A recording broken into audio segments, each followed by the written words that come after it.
Hi guys, अस्सलाम वालेकुम। शर्मी reaction में आप सबका स्वागत है। तो गाइस फिर से लेके आएंगे हम लोग रिएक्शन वीडियो। तो गाइस पंडित लोग जब मरता है अपना बेटा लोग को कुछ सीक्रेट बात बता के जाता है जिसके बारे से हिंदू भाई लोग को पता नहीं है। तो इसके बारे से जगदीश मल्होत्रा साहब ने बहुत अच्छा से बताया है। और तो आज का वीडियो काफी हेल्पफुल होने वाला है, आप लोग एंड तक जरूर देखना। हाय गाइस, अस्सलाम वालेकुम। तो उम्मीद करते हैं आप लोग भी ठीक है और हम लोग भी ठीक है। सबको रमजान मुबारक। कैसे हैं आप लोग? रमजान मुबारक। हाँ, तो चलते अगर हैं देखा गाइस, जाए तो मूल मंत्र किसी न किसी तरीके से ये लिखा है। अथर्ववेद का 20वां कांड पढ़ेंगे तो आज भी ये मंत्र मिलेगा, ला इलाहा हरण पापन इल्लल्लाह परम पिदम। पंडित मरने से पहले अपने पुत्र से कहता, बेटा मरने से पहले तू ला इलाहा पढ़ लेना। हरण पापन, तेरे पाप हरण हो जाएंगे, तेरे पाप मिट जाएंगे। ला इलाहा इल्लल्लाह पढ़ोगे तुम्हारे गुनाह तुम्हारे पाप मिट जाएंगे। यही तो इस्लाम कहता है, इन्नल इस्लाम यहदिमु मा कान क़ब्ला। इस्लाम ले आओ, इस्लाम से पहले तुमने जो गुनाह किए सारे के सारे गुनाह तुम्हारे खत्म हो जाएंगे, मिट जाएंगे। कलमा पढ़ लेना, माँ कब्ल की जिंदगी में जो गुनाह किए हैं वो सारे गुनाहों को धो देता है ये कलमा। यही तो है इस्लाम। लेकिन कलमा पढ़ने के बाद अब आपकी जिम्मेदारी दूसरी हो जाती है। समझ लो कि कलमा पढ़ने से पहले आप बच्चे थे, कलमा पढ़ने के बाद अब आप बालिग हो चुके हैं। बच्चों की गलतियां माफ़ की जा सकती हैं, लेकिन बालिग हो जाने के बाद सोच समझकर कदम उठाओ।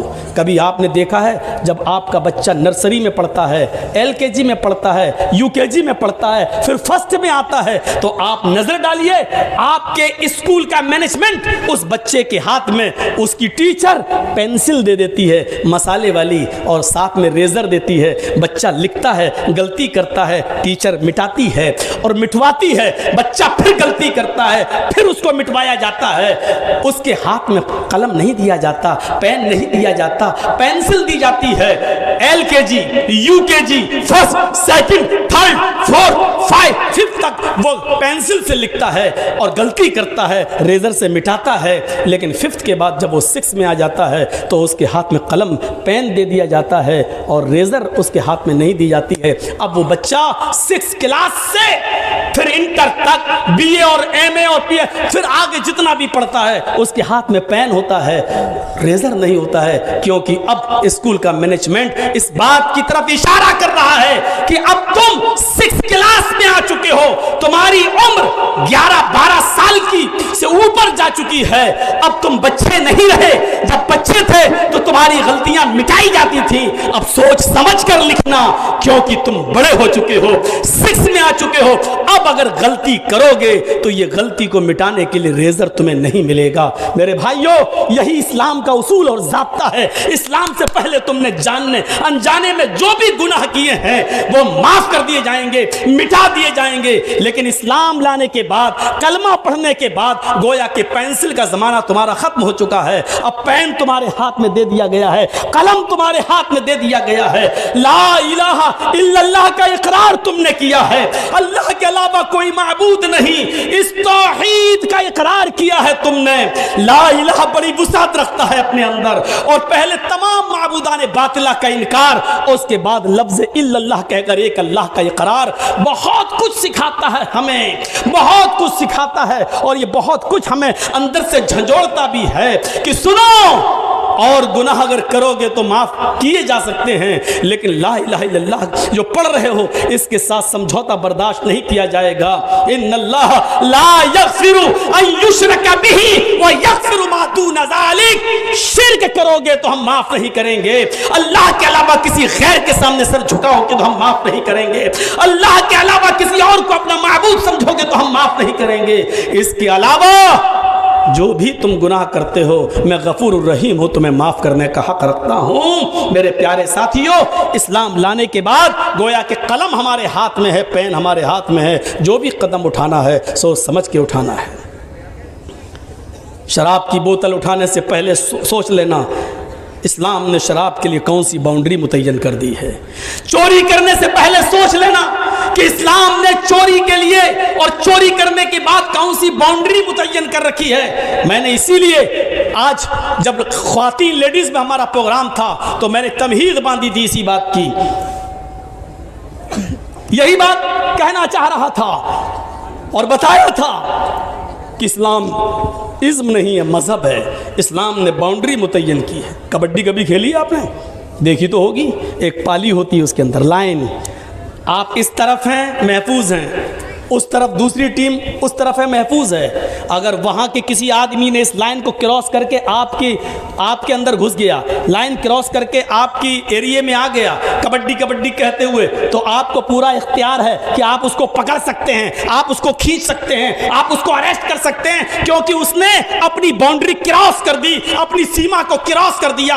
आपका आदमी जब बाउंड्री के इस तरफ है महफूज है, जब बाउंड्री को क्रॉस करके लाइन को क्रॉस करके दूसरी तरफ जाता है तो आपका आदमी खतरे में है, किसी वक्त भी पकड़ा जा सकता है। इस्लाम ने एक लाइन मुतय्यन कर दी, जब तक यहां हो महफूज हो, और जब इस लाइन को क्रॉस करोगे, शराब पीने वाले, जुआ खेलने वाले, जिना करने वाले, ये तमाम लोग पापी और कबाबी हर हैसियत से देखें कि इस्लाम ने क्या बाउंड्री मुतय्यन की है।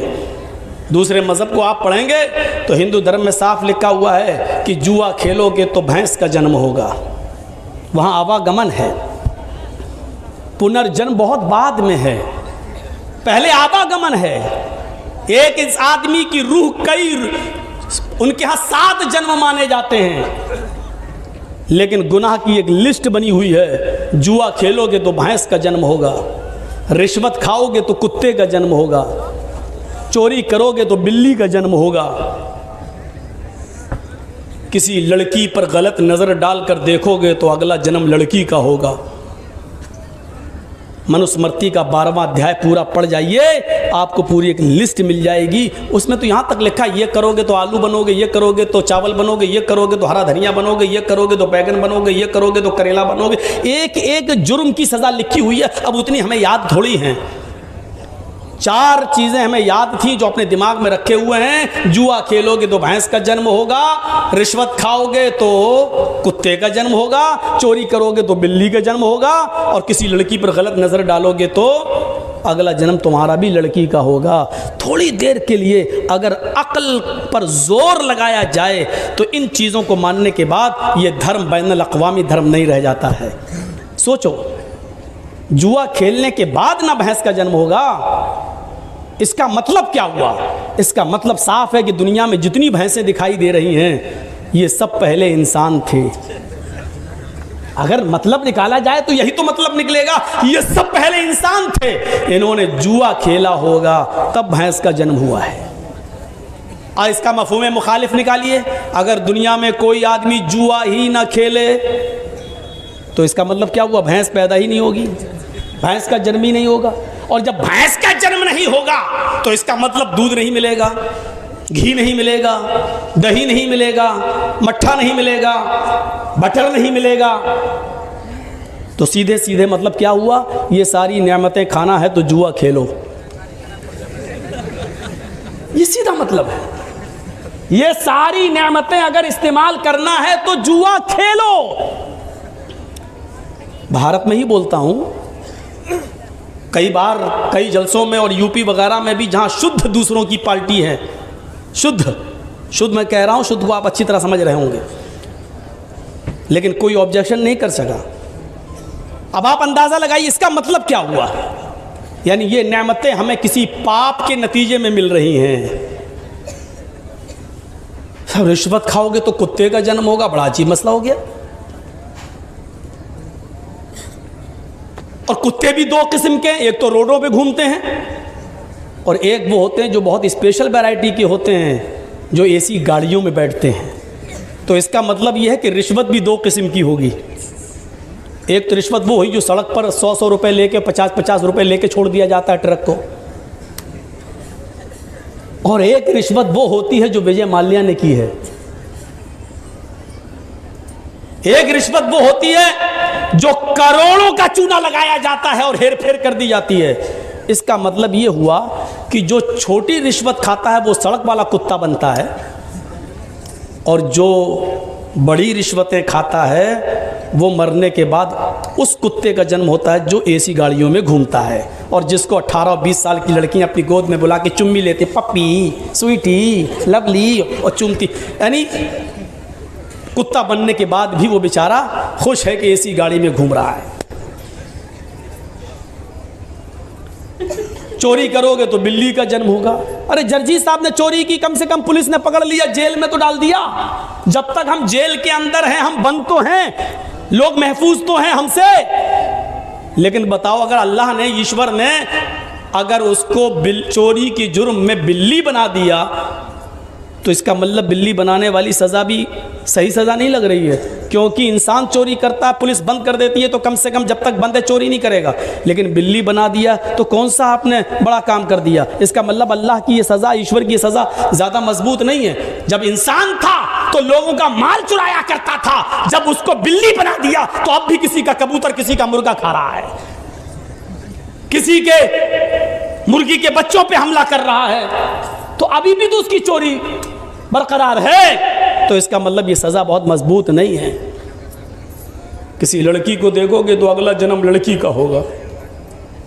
अब इसका क्या जवाब दिया जाए। ये जितनी भी माँ बहनें दोपहर में बैठी थी यहाँ, और जितनी आपको दिख रही हैं औरतें, मतलब क्या हुआ, ये सब पहले लड़कियाँ, ये सब पहले मर्द थे। ये औरतें जितनी हैं ये सब पहले मर्द थी। इन्होंने किसी लड़की को गलत नज़र से देखा होगा, तब इनको लड़की का जन्म हुआ है। मफ़हूम मुखालिफ, अगर दुनिया में कोई किसी लड़की पर गलत नज़र न डाले तो लड़की पैदा ही नहीं होगी। फिर पूछोगी नस्ल कैसे बढ़ेगी, मुआशरा कैसे परवान चढ़ेगा। गौर से देखा जाए तो ये शिक्षा, ये तालीम अकल में आने वाली नहीं है, अकल में आने वाली नहीं है। इसके अलावा जरा इस सजा को देखिए, फमन यामल मिस्काल ज़र्रतिन खैरन यरा वमन यामल मिस्काल ज़र्रतिन शर्रन यरा। जर्रा बराबर भी नेकी करोगे तो उसको भी देख लोगे, जर्रा बराबर भी बुराई करोगे तो उसको भी तुम अपने नाम अमाल में देख लोगे।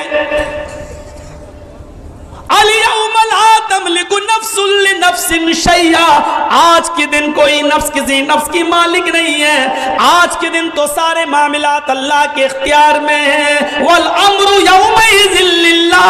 आज के दिन सारे मामलात का मालिक अल्लाह है, उसी के हुक्म से सब कुछ होगा। पूरा पूरा बदला दिया जाएगा, कोई चीज किसी से छिपाई नहीं जाएगी। जुआ खेलोगे तो अगले जन्म में भैंस बनाएगा, और चोरी करोगे तो बिल्ली का रूप में भेजेगा, और लड़की पे गलत नजर डालोगी तो अगले जन्म में लड़की ही भेजेगा। तो क्या हिंदू भाई लोग को मैं बोलना चाहूँगी, क्या ये सच है? पता नहीं, हम लोग तो नहीं बोल पाएंगे हिंदू धर्म के बारे में। बट शायद बनाता है, हदीस में लिखा हुआ है, तभी तो जस्टिस मौलाना साहब ने उतना बड़ा स्टेट में खुलासा किया है। बट उसका बयान सुन के बहुत अच्छा लगता है, और ये सुन के तो बहुत अच्छा लगा। और मैं हिंदू भाई से बोलना चाहूँगा कि आप लोग का बीच में सच में ऐसा होता है तो कमेंट में लिख के जरूर जाना आप लोग, ठीक है? आप कुछ बोलना चाहोगे? हम और क्या ही बोलेंगे। आप लोग को अगर वीडियो थोड़ा सा भी पसंद आए ना, लाइक शेयर कमेंट कर दीजिएगा। और क्या जर्दिस मौलाना का तकरीर जो है अभी अच्छा से गौर से सुनिएगा कि क्या क्या बोल रहा है वो। आप बताइए आप लोग को इनका बात क्या क्या अच्छा लगता है, कमेंट उसमें लिख के जरूर जाना, ठीक है? और रिम्पा रिएक्शन में भी प्यार इसको सब्सक्राइब कर लीजिएगा। तो गाइस ठीक है, अच्छा लगे तो सब्सक्राइब कर लीजिए, लाइक कर लीजिए, और ज़्यादा से ज़्यादा आप लोग शेयर कीजिए। और आप लोग को कैसा कैसा वीडियो चाहिए कमेंट उसमें जरूर बताना। बाय। जुआ नहीं करना कभी नहीं तो फिर